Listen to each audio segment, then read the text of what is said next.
This is the network service of the NTA.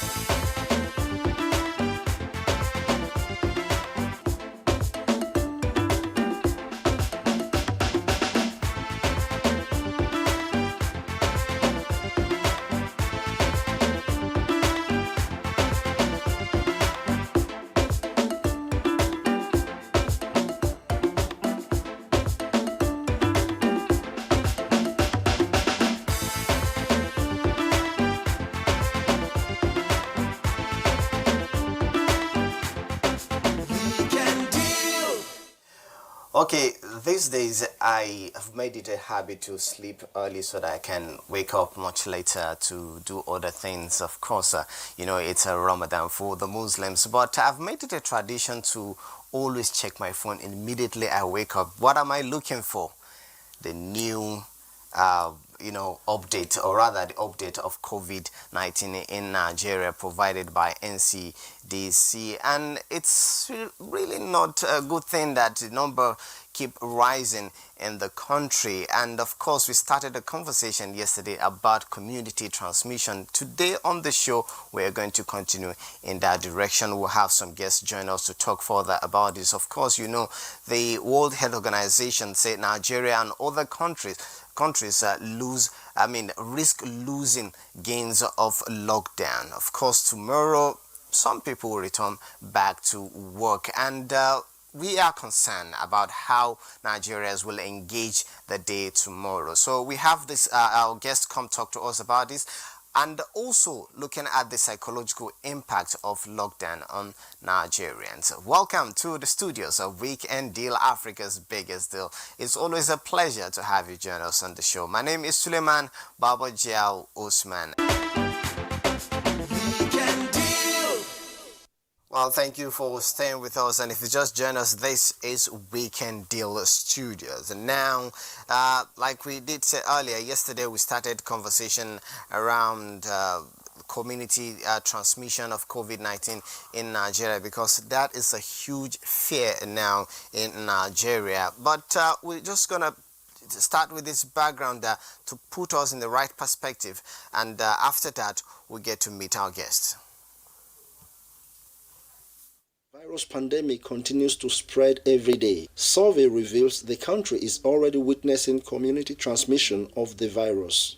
The Minister of Health affirmed to this when he once said at the briefing of the Presidential Task Force on COVID-19 that the country has recorded more cases of community transmission of the coronavirus and fewer imported cases. Go to some community, they don't even know anything about these are things to be done or these are things not to be done.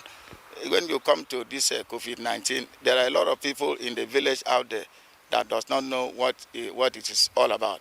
Even in the city where we are, a lot of people are still doubting, is it this thing real or if it is not real?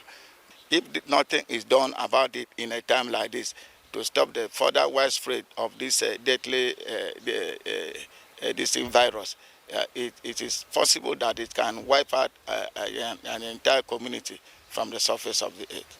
This increase is no doubt connected with the violation of the lockdown directives, which has been witnessed in many parts of the country in recent weeks. How difficult is it managing community transmission? The likely challenges is that if these things happen to enter the communities, it will be disastrous. But government needs to put some certain measures in places, in the sense that when the people are going to community, they will have to enlighten the community more on what they are supposed to do.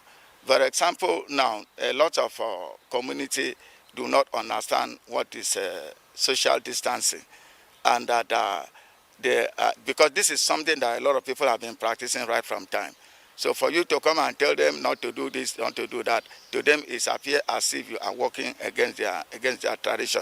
With the increasing rate of the coronavirus in Nigeria, especially community transmission, citizens are advised to adhere to all precautionary measures, especially that of social distancing. Social distancing simply means that to step aside from somebody, maybe at least 6 feet. When you see somebody, instead of giving the person a handshake the way we used to do before, instead of running to hug the person the way we used to do, or body touch body and all of that, you just stand afar and give the person kudos. I think we work with that. That is social distancing. And of course, from the scientists and the experts that we have had, they said the best way that we can avoid the further spread of this COVID-19 is by social distancing. While many had applauded the opening of markets, health experts had predicted an increase in the number of cases as there was no room for social distancing in the marketplace. When we talk of social distancing in the market, in the very first place, we know what market is. Marketplaces is a place that you have people that do not abide to law. They do whatever they want to do. And a lot of the people, they believe until when they have seen it. So it is a very serious matter.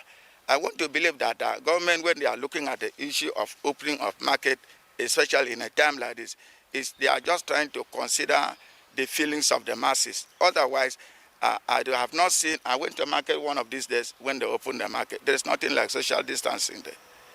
There's nothing there. So I want to believe that in that case, maybe there will be another measure that can be taken so that social distancing can be maintained everywhere we find ourselves. Now that community transmission is the fear, all hands must be on deck towards halting its spread. So our focus on Weekend Deal today will be on how to stem the tide of community transmission and how we can all help in enforcing social distancing. All right, welcome back to the studios. That was actually put together by Francis Obi. And I have my first guest joined me in the studio. He is Dr. Bello Abubakar Mohammed. He is the President, African Organization for Research and Training in Cancer. Also Chief Consultant Clinical and Radiation Oncologist at the National Hospital, Abuja. You're welcome to our studios. Thank you for having me. Yeah, while that report was going on, you said with this ease of lockdown in Nigeria, you are scared to death. Why? I think that the easing of the lockdown is not based on real scientific facts. The truth of the matter is that Nigeria is just going into the pandemic. We have not even reached the plateau, talk less of flattening the curve. So easing anything is going to worsen the scenario. Ghana, that is the lockdown, recorded 60% increase in the number of cases within 10 days. So that is to say that when you have not actually flattened the curve, you have not traced all the contacts, you have not isolated all the contacts, it is really a disaster for anybody to say that he is going to ease the lockdown. This is the honest truth. So, and looking at what we have done so far, in the last 2 months, this country has tested less than 20,000 people. This is grossly inadequate for a country that is 200 million. We should be at least testing 50,000 per day. That is when we will start to see the real figures.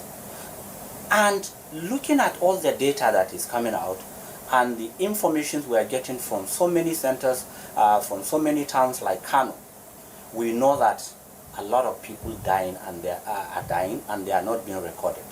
Okay, but talking about Kano, situation, it's still under investigation. Whether the deaths recorded are actually linked to COVID-19? Well, the truth is we will never know scientifically because we don't do autopsy for patients that die. But we have done verbal autopsies, left, right, and center. And I do know for a fact that the federal government delegation, that when they came back to say that if they were testing 100 people and they were getting 8 people about 4 weeks ago, what they are now getting for 100 people, 100 tests is about 80 people. That is to say that the infection is very high. That is to say that a lot of people will die. We don't record our deaths and our births in this country. A lot of them are not being recorded. So people will continue to bury their dead. And the truth is, we have contact, we have families. I have family from Kano, and I know that I have had calls, and they have confirmed to me that there is an increase of death. And in this time and era, until proven otherwise, any increase in death is assumed to be as a result of COVID-19. But from your conversations with your, family or relations there in Kano, from what they are saying, the symptoms, or rather the things that led to their death, are they related or connected to symptoms of COVID-19? Well, some are difficult to say. You know that COVID-19 actually afflicts most people that have comorbidities. In other words, they have underlying diseases, and they are worse. They are the worst case scenarios. Once you have an underlying lung disease, for example, when you have a cancer, for example, and you are infected, the death is usually quick. So a lot of those people would have had those kind of underlying illnesses. And without testing, it is really difficult.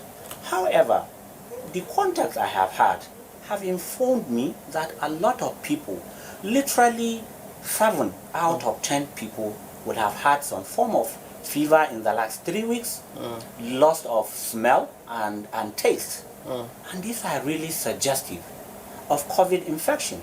And we do know also that the mortality as a result of the COVID infection itself is very low. It's less than 10%. But that is significant. 10% is a significant thing, and as a country, we should be worried. Because if Kano is allowed to continue the way it is, then the whole of northern Nigeria is in big trouble. There is a concern, a huge concern about community transmission, because if that happens, then it's definitely not going to be a good picture in the country. Talk to us about how we can prevent this community transmission.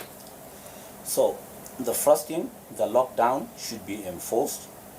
We should do contact tracing. In fact, we should start testing. That is the only way. If we do lockdown, then we will go door to door and increase our testing. If we don't increase our testing, we are not going to do anything. Testing must be increased. This country must go out and source for reagents and create more testing centers. It is not good enough that a lot of the people are bringing it to the Abuja NCDC centers. Why? Why is it that we are not testing at the National Hospital? Why is it that we are not testing at the University of Abuja Teaching Hospital? Why are we not testing in Jabi? We should have at least 5 to 7 centers here in Abuja alone. And every center should have at least in most of the towns that they have. We have gene expert machines that we can convert as machines to do these testings. Doctor, how easy is it to set up a testing center or facility? It is not easy for many reasons. Once the equipments have never been there, but we can convert some of them to the testing equipment, then the manpower, we need to train manpower. This country has never been ready for anything health-wise in this country, because most of us travel out of this country for every health care. We should take advantage of COVID-19 and get it right. Doctor, we still preach the fact that the most effective way to contain this virus are still the non-pharmaceutical interventions, and I know wearing of face masks is one of them. So let's quickly take this feature on face masks by Thelma Obaze, and after that we'll still engage our doctor. The World Health Organization, WHO, has recorded over 3 million people have tested positive for coronavirus since December 2019 in Nigeria. There's been almost 2,000 cases of coronavirus since we had the first one in February 2020. That is why medical professionals, leaders at all levels, well-meaning Nigerians are pushing for the compulsory use of masks, spreading the word that its usage can prevent, curb, and slow down the spread of coronavirus. With the stay-at-home order being lifted, what could happen in communities where expectedly, if infections thrive, the spread of coronavirus could be rapid and devastating? Professor Titus Ibekwe is a consultant ear, nose, and throat surgeon and a public health professional. He accompanied us. This is the fish market in Kado. Jumai Davidson is a tailor. When she heard about coronavirus, she began to sew masks. People is buying it very well. So anybody will give, before they enter market, they will buy masks. They can't enter inside the market without nose mask. But you have very few in your hand. I don't sell many of them. I don't sell like 30. I sold 35 pieces. I don't sell 30. That is the many one. Karimo is our next stop. Many people are moving about. It is a market day. There are no obvious signs of masks usage here. Finally, we see someone wearing a mask. To protect my life. To protect my life and my family. Because if it affects me, it will surely affect my family. And I don't want to die earlier. I don't want to die premature death. Professor Titus approaches several groups.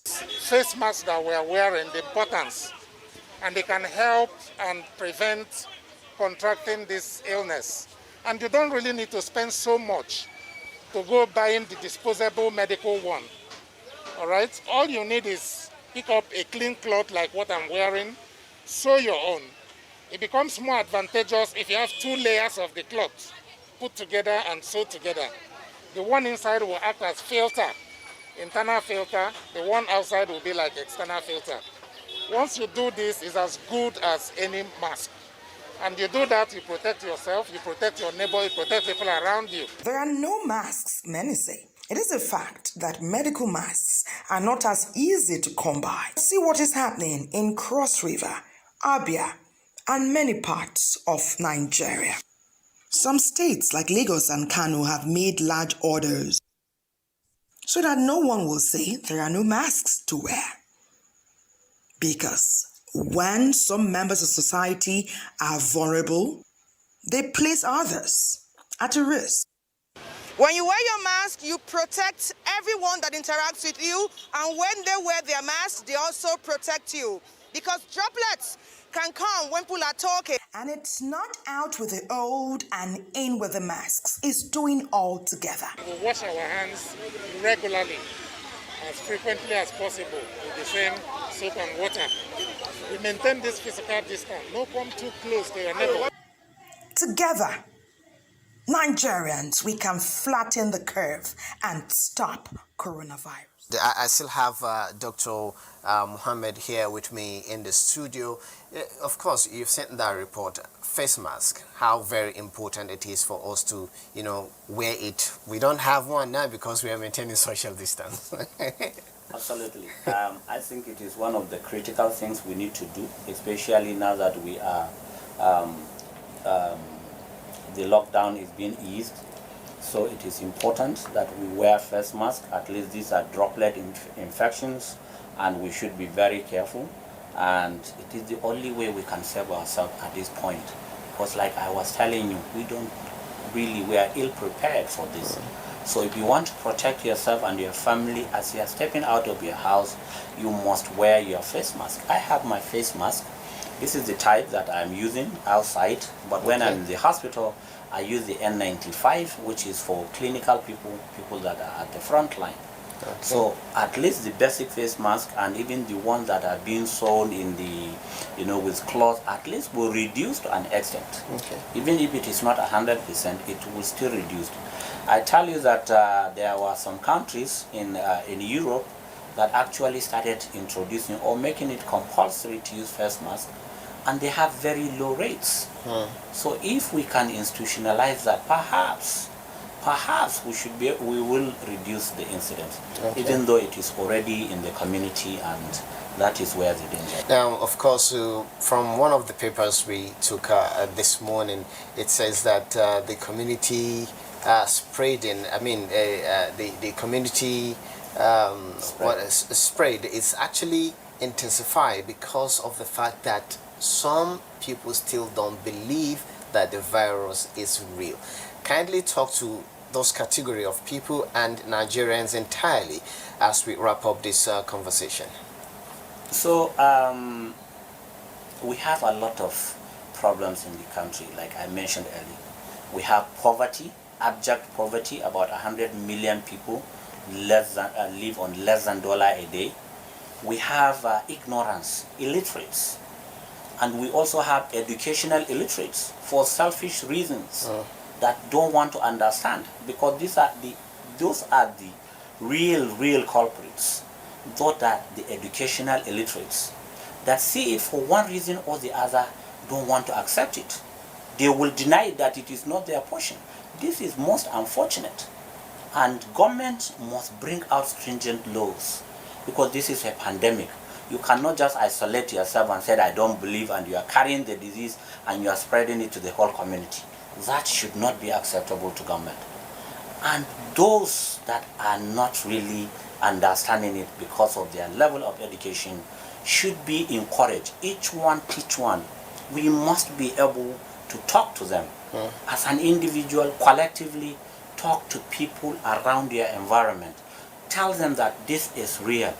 This is not a phantom, and it is with us. It is in our community.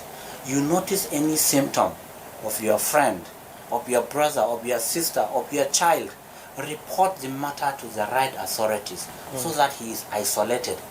That is the love that you can show him. Hiding him is not love at all. In fact, you are endangering not only yourself but the whole community. So it is important that we do that. That is our best bet, that we can flatten the curve.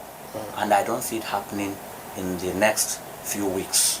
So I wish government will really reconsider bringing back the lockdown and increasing the palliation for people that cannot afford to even feed. And also the awareness and sensitizing the masses about the ways we can flatten the curve. And thank you for speaking to us about this. And I like the fact that you said each one teach one. Very good. Impressive indeed. And we have been talking with Dr. Bello Abubakar Muhammad. He's the President, African Organization for Research and Training in Cancer, also Chief Consultant, Clinical and Radiation Oncologist and at the National Hospital, Abuja. There you have it. Whether you like it or not, you must believe the fact that COVID-19 is real. If you like, coronavirus is real. It's affecting people. People are being infected and people are dying from it. But people are also surviving from it. And oftentimes when we talk about COVID-19, we are focused about the physical health without, talking much about the mental health. And of course, that is a very critical area that must be talked about. And that is why we have joined us in the studio a clinical psychologist in the name of Maria Theresa Salio. You're welcome to our studio. It's good to have you back here after such a long time. How has the situation been? How have you been faring, like in this situation of COVID? Funny, I've been going to work every day since the lockdown. So Yeah. I would say essential services. Exactly. So it's been good. Trying to take care of my mental health as well, and not get so much information about COVID-19. I don't understand. We have information overload. So some people want to be on CNN all day, hearing all the bad news. You want to tune to NTA, tune to channels. So sometimes you want to take a break off the news. Is that a problem? Yes. Or information overload? Because information overload could get you more depressed, get you more anxious. You don't know what's going to happen. You don't know whether you're going to catch the virus or your neighbor has the virus. So you want to be sure that you give time where you would. So maybe you want to do 1 hour on the news or 2 hours, but not all day. You want to have some sort of structure in your day, because that also helps your mental health. You know, we're talking about physical health, but mental health, even in this pandemic, is key. Okay. Is key because even if you're saying, oh, I don't want to get the virus, what is it doing to yourself? What is it doing to your mental health? Are you sleeping well? Are you eating well? Now we're talking about physical distancing. Are you interacting with your loved ones? Because the only way we can do that now is through social media. So WhatsApp, you know, Instagram, you're chatting with other people. So it's key that we take care of our mental health, you know, even in this era. Make sure that we eat well, we exercise, because that's very key. We're in uncertainties now. We don't know when this is going to end. No one knows. So it's really important. All right. So let me just quickly take a break. Before we took a break with that story, we're talking about the mental health of individuals during this COVID-19 experience in Nigeria. Now, walk me through the thought process of an individual who has to go out every day to fend for his family, but suddenly he's told not to go anywhere, but it's just with his family members. So again, it's a lot of emotions. You have anxiety, you have irritability, you have restlessness. Especially, we live in a country where most people is what they get during the day that they used to fend for their family. So you're saying, stay at home, don't go anywhere. That will be a lot of psychological, you know, issue for a man. Because then you have to think of what is my family going to eat? What's going to happen if I can't feed them tomorrow? Someone gave me an instance where he took transport and the driver was taking one way. And he said, today not today, because I've not been able to feed my family for 3 days. I have to do what I need to do to get them food. So there are going to be a lot of emotions. And when those emotions, you know, rises, it's going to cause a lot of drift in the family. So you see the man getting irritated, getting angry, not being able to even communicate freely with his family. So yes, there will be that big impact of anxiety, of that, you know, annoyance and that irritability, that he's not been able to put food on the table to even help his family. So some people will go out of the way. You know, there's hunger virus, there's corona. They choose. That's the truth. They will choose. They say, you know what, anything. And we're seeing it even in this lockdown. You see a lot of people, there's a lockdown, but people are still trying to find their way around it. You know, like I said earlier, even when this lockdown is eased out, it's not business as usual. So we still need to make sure that the right things are put in place. Organizations need to also support people, you know, even in their mental health, provide services, provide help, employee well-being services that can help people deal with whatever emotions. Some people are anxious, so they go out. You might drive in your car and get to work and be fine. But you have 10 other people that work in the same office that have to commute.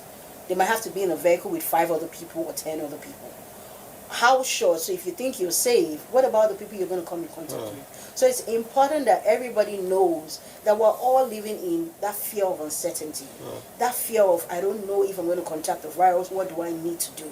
You know, you need to actually take time out to do things in small ways. So do things that you love to do, have some sort of structure. Because some people are still going to be able to go out, some people might not go out.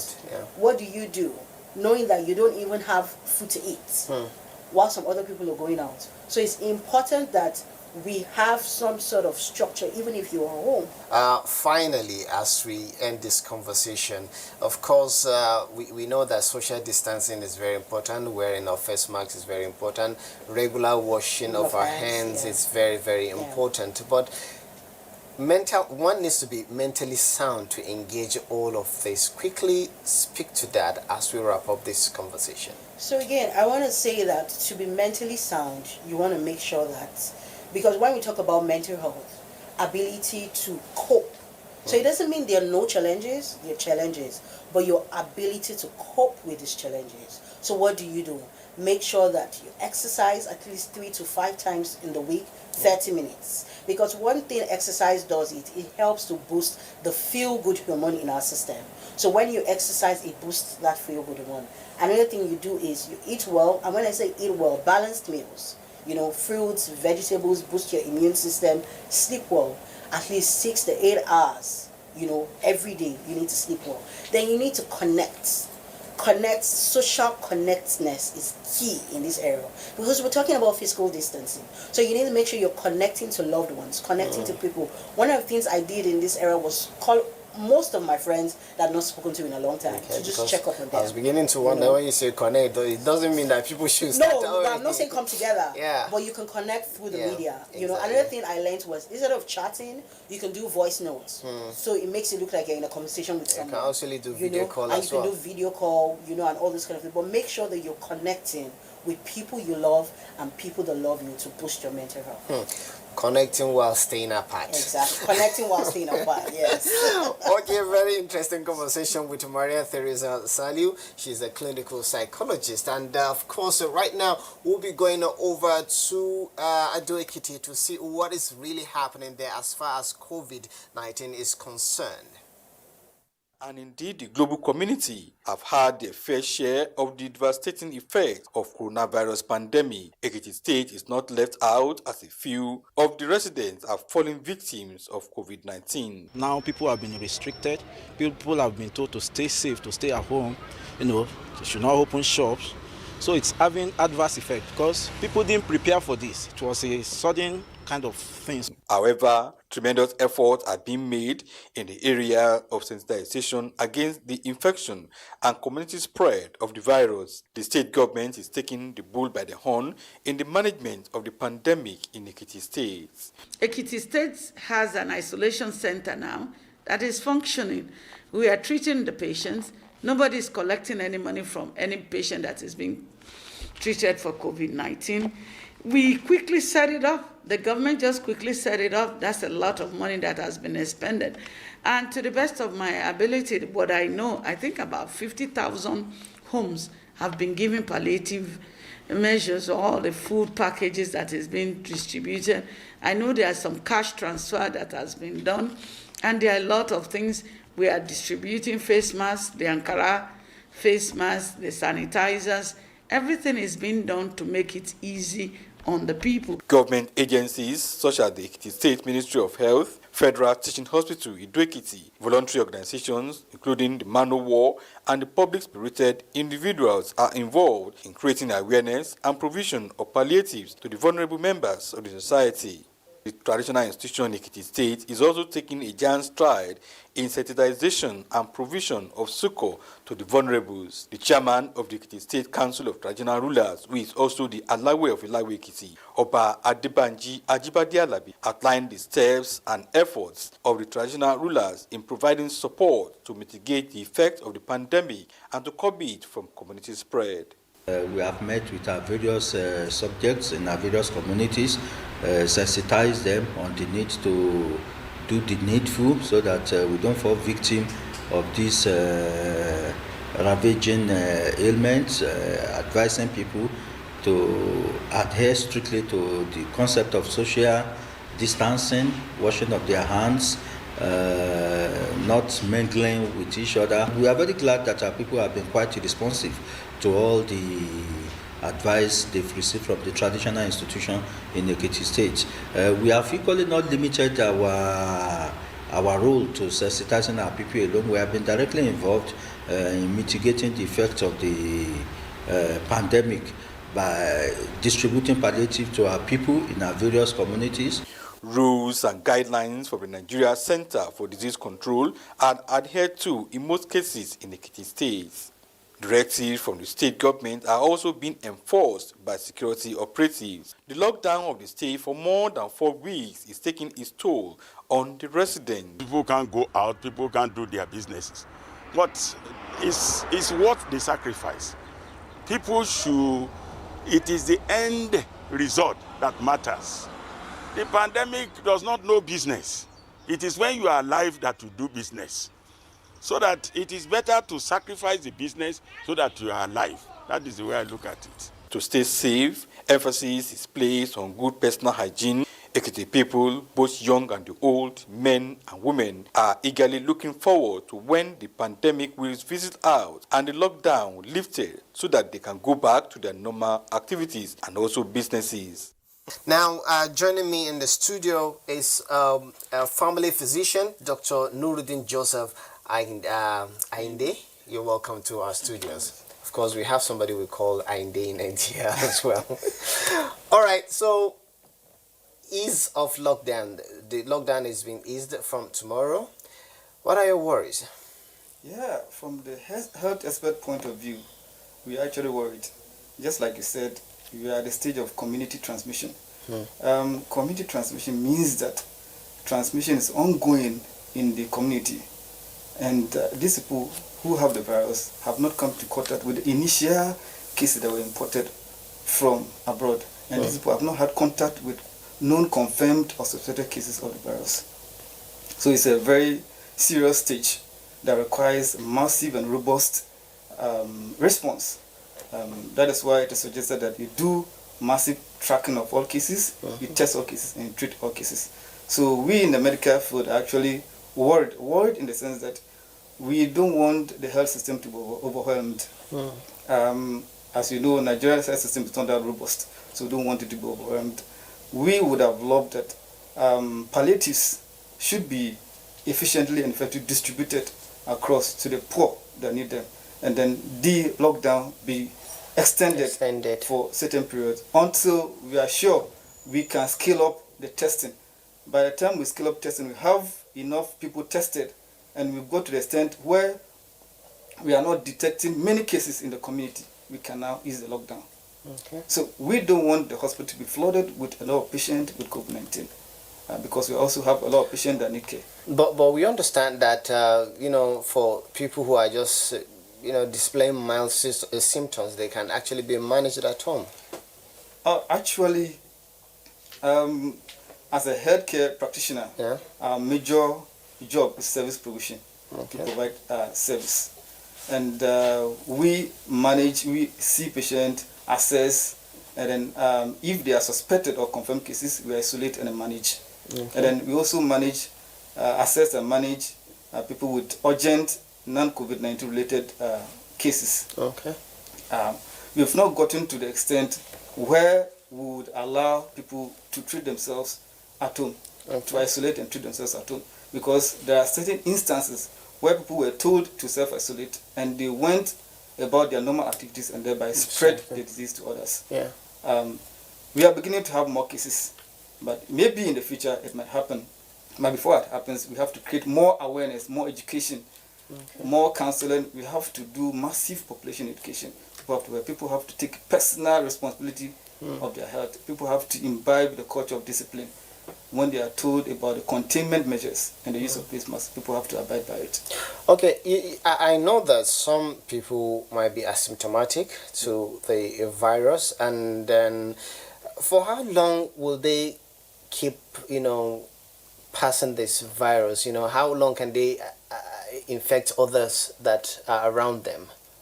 Well, until the individual is able to, the immunity of the individual is able to overcome the virus, the individual recovers. That's when it is certain that a person cannot pass the virus to another person. Generally, it is believed that by the third or fourth week, if the person does not, his symptoms does not escalate or degenerate, the person should be able to recover. And when the person recovers, he can no longer transmit the virus, or a person that has been successfully treated cannot pass the virus on. But since the scientific world does not actually know the exact means of transmission, well, we know droplets, but there are some other theories, and the virus might be more contagious than we think.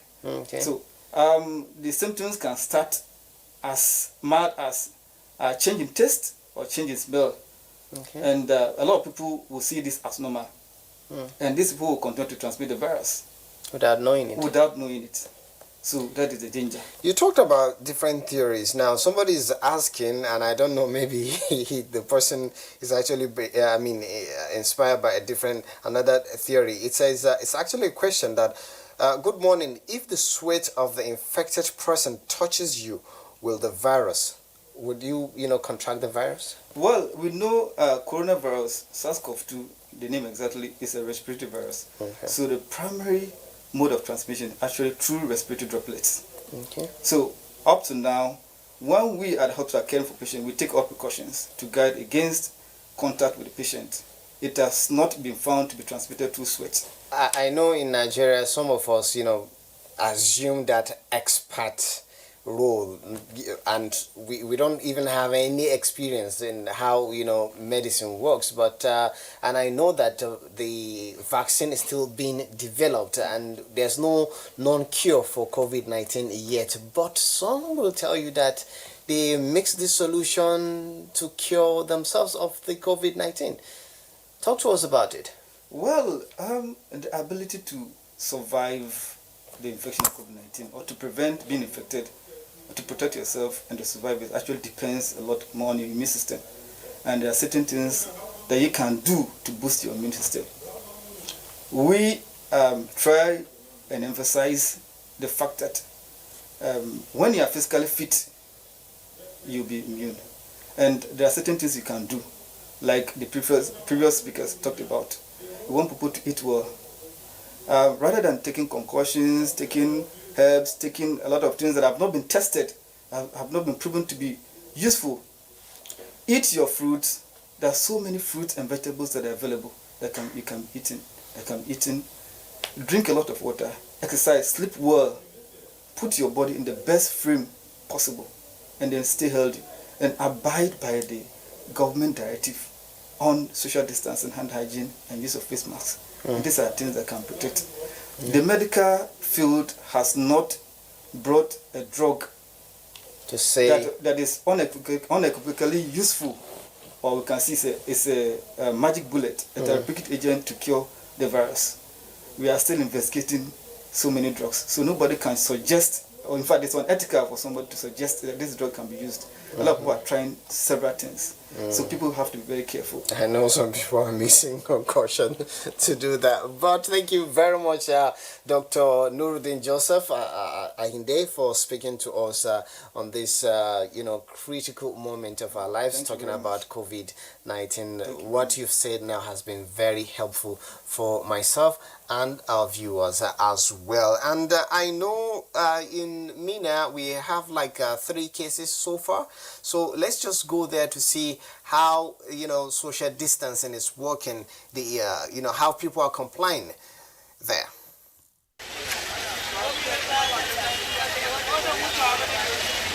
Niger State was the first state in Nigeria to institute total lockdown immediately the pandemic broke out in Nigeria. Interstate and intrastate travels were prevented from operating in Niger State. So far, only 2 cases have been recorded against Niger State. As of today, we have only recorded 2 cases. Basically, I think we've been able to sensitize the people, the generality of the people. We have also imposed some measures quickly to ensure that the spread is contained. All schools, primary, secondary, and tertiary schools were closed down. There was restriction in the movement of people across the state. We have also imposed extra measures at our entry points. We also have asked all civil servants to go back home. So ministries are still closed. And of course, except those on essential services. However, Niger State residents expressed deep concern over the continuous lockdown.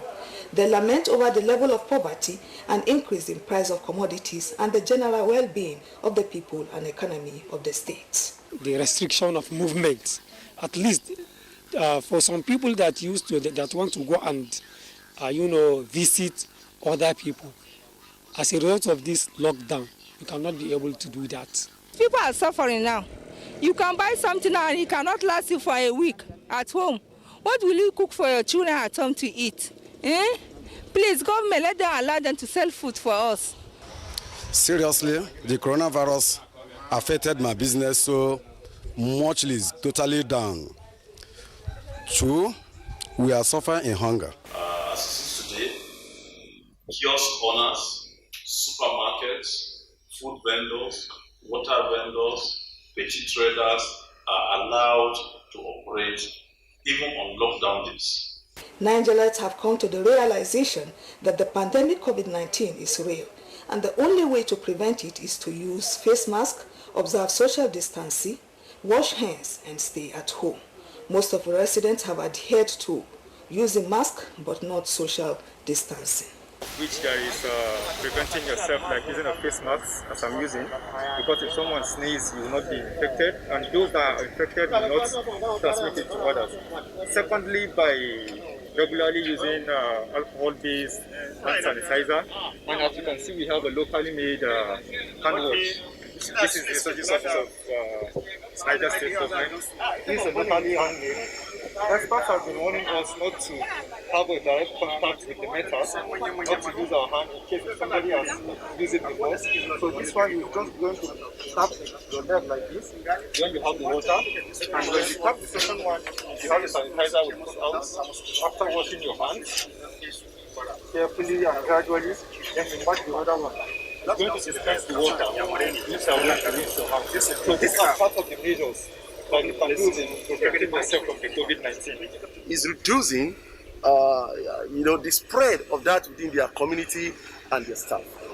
And I think we need to understand what the government is saying, and we need to follow up with whatever they ask us to do. It's for good of us. Yesterday they did not say that. Today they are saying this. There must be a reason. We kept them there to govern us, to give us directive, and to help us. And they are doing their little. Well-meaning Nigerians have donated personal protective equipment, PPE, and palliatives, including ventilators. We have received mainstream support, like again, we had a donation from Alabi Foundation.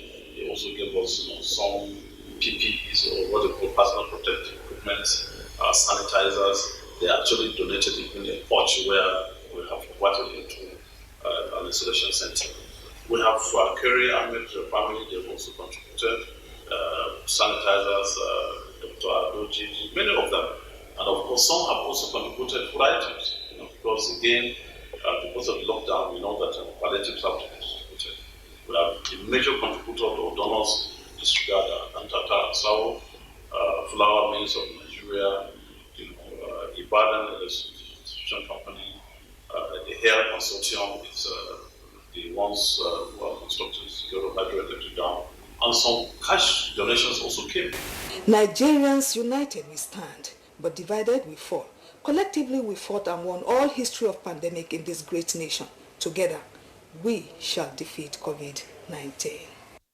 Yes, it's a collective effort, but let me just point this out quickly. It's one thing to believe in something, and it's another to practice that which you believe. If you believe in wearing the face mask and social distancing, let us see you practice it, because that's the only or the most effective way to ensuring that the curve is flattened. Join me to welcome another psychologist. Of course, he is a former editor, the Psychologist magazine. He is Nuhu Johnson. Sani, you are welcome to our studios. Thank you very much for having me. Okay, now just explain to me psychologically now, why is it so difficult for people to maintain social distancing? Well, once again, thank you very much. People are used to certain behaviors. Human beings, we are social, we interact a lot. And over time, we've grown to learn how to interact, how to relate at a very close level. All of a sudden, you are required to have a radical change from what you are used to. Naturally, it will elicit reaction. When we talk about social distancing, let's take, for example, the lockdown, which is the primary introduction as to the social distancing. What are lockdowns? Lockdown is just a radical shift, a spontaneous alteration of our, the way we do things, our routine. And you are so used to doing things in a certain way, all of a sudden, without preparing for it, you are required to change. And you find it that it has two ways it can affect people, either proactive or retroactive. What I'm trying to say is that now you have grown accustomed to a certain way of going about handling your day. Let me situate it this way. Somebody living in Lagos, he's used to waking up 3 a.m. every day, prepared to go to work. And then all of a sudden, you are required to stay back home. Your body system is used to waking up 3 a.m. How do you accommodate that? There is a change. Yeah. There's a change. So it's the same thing elsewhere. You are so used to a pattern of behavior, a pattern of handling, and all of a sudden you are required to imbibe a new one. That will always elicit reaction. It's either the new routine that you are expected to do will impair with the old routine, or the old routine impairing with the new. What am I saying? I'm so used to going out, and this time I'm expected to stay back. My nature of going out might overwhelm me, that I will find ways and means of going out. That is why we still find pockets of people who have no reason to go out, even with the lockdown, but they still make their way out because they are so used to that. Now, they have failed to adjust to what is required of them. The second aspect that you can expect is that the new routine, you can easily adjust to the new routine. But what happens when you are expected to return back to the old routine? And that is where most people have not been talking, because I foresee that even after lockdown, productivity will be affected. People who hitherto were productive are made now to relax. For them to gain back the momentum, it will take time. Now, before this conversation started, you were talking about a particular dangerous narrative which focuses on the fact that some people have concluded that it's better for them to die of COVID-19, coronavirus, than to die from corona hunger. Hunger, corona, how I can't even place how they say it. But quickly talk to me about this. Yeah, thank you. Like we say, it's a dangerous narrative. Why is it dangerous?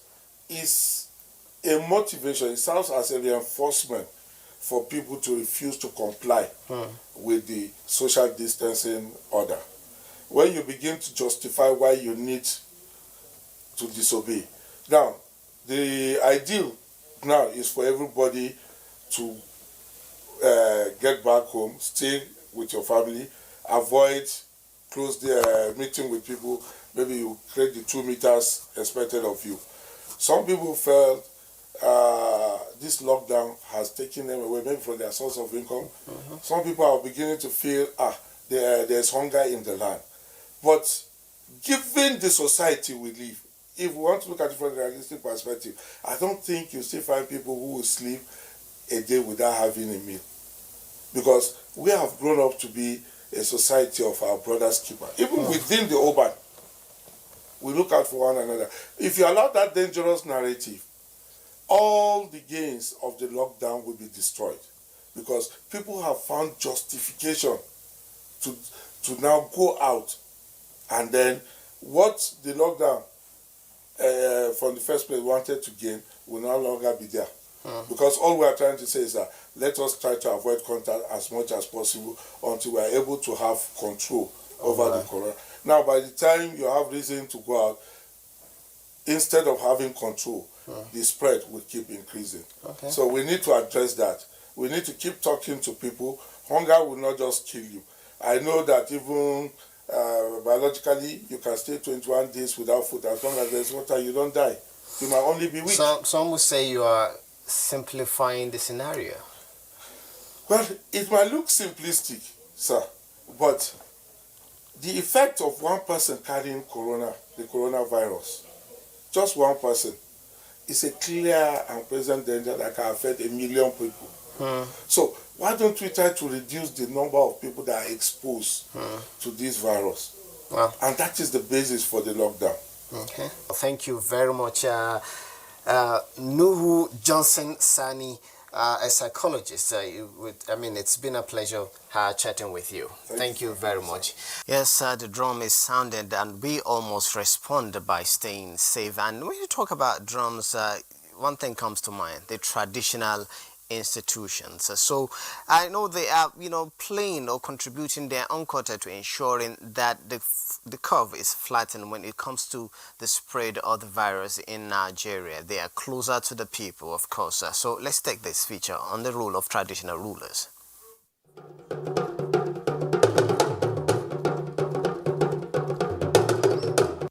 They may not have formal political power in modern-day Nigeria, but highly regarded in the society.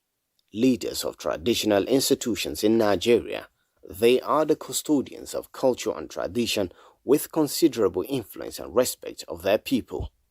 Today, many of them have taken center stage in the fight against COVID-19, encouraging their subjects to follow laid down guidelines to halt the spread of the deadly virus. A war government cannot fight alone. The traditional ruler has a lot of role to play. We are closer to the community, to our people. We have quarters in most of these our towns, and we have sub-head in those quarters. We, from time to time, discuss with them, tell them the role they have to play in their quarters. We tell them how to wash their hands, how to maintain distance, and at the same time close their mouth when sneezing, and all other things that are particular about this coronavirus. We're the one that speaks their languages. We're the one that reaches them. We know when they feel pained, because people, after elections, they can't get to political office holders. They can't walk into the minister's office. They can't walk into any chairman of any local government. They can't walk into any governor. They still come back to us.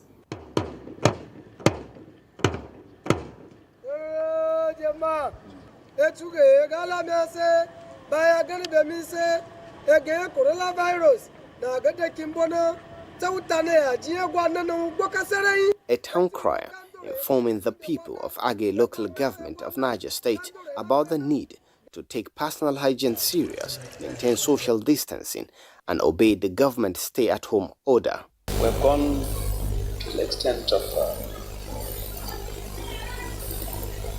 assembling the district heads, village heads, and instructed them to go to the respective areas to invite people. We engage the health workers in the local government and a good number of stakeholders in my domain. So we've been doing our own, going around talking to the people, educating them, because you know that the hardest means by which you can come to good health, wealth, and prominence is through education. If you educate the people, tell them the reason why this is going on, what it's all about, then they will be able to take precaution.